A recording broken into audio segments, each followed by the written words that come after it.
दोस्तों, justice B R. Gavai, जिनका पूरा नाम है भूषण रामकृष्ण गवई, ने 14 मई 2025 को भारत के 52वें मुख्य न्यायाधीश यानी कि सीजेआई के रूप में शपथ ग्रहण की।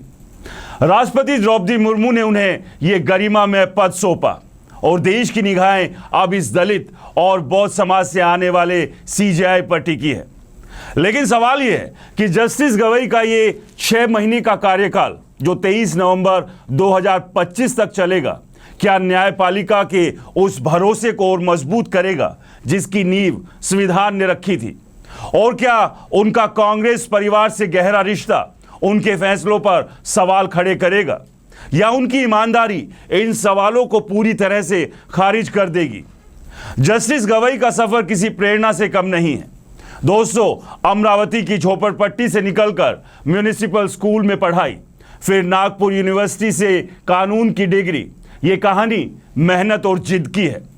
उनके पिता रामकृष्ण सूर्यभान गवई, जिन्हें दादा साहब कहा जाता था, एक कद्दावर दलित नेता थे।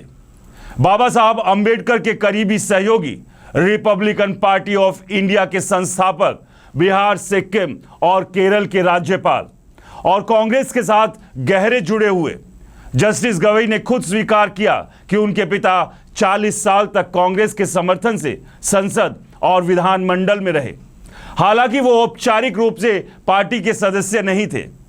उनका भाई भी आज कांग्रेस की राजनीति में सक्रिय है। इस पृष्ठभूमि ने जुलाई 2023 में तब सुर्खियां बटोरी जब जस्टिस गवई ने राहुल गांधी से जुड़े एक मानहानि मामले में खुद को अलग कर लिया। उनकी ये पेशकश उनकी निष्पक्षता और ईमानदारी की मिसाल थी। वो नहीं चाहते थे कि उनकी पारिवारिक पृष्ठभूमि उनके फैसलों पर छाप छोड़े। लेकिन क्या ये ईमानदारी उनकी नई जिम्मेदारी में भी उतनी ही चमकेगी? जस्टिस गवई का कार्यकाल छोटा है, सिर्फ 6 महीने का, फिर भी उनके नाम कई ऐतिहासिक फैसले दर्ज हैं। 2016 के नोटबंदी के फैसले को सही ठहराने से लेकर चुनावी बॉन्ड स्कीम को असंवैधानिक करार देना, बुलडोजर कार्रवाई पर रोक लगाना और अनुसूचित जाति में क्रीमी लेयर की पहचान का समर्थन, ये फैसले उनकी संवैधानिक समझ और सामाजिक न्याय के प्रति प्रतिबद्धता को दर्शाते हैं। खासकर बुलडोजर मामले में उन्होंने साफ कहा कि किसी की संपत्ति को सिर्फ आरोप के आधार पर ढाना असंवैधानिक है।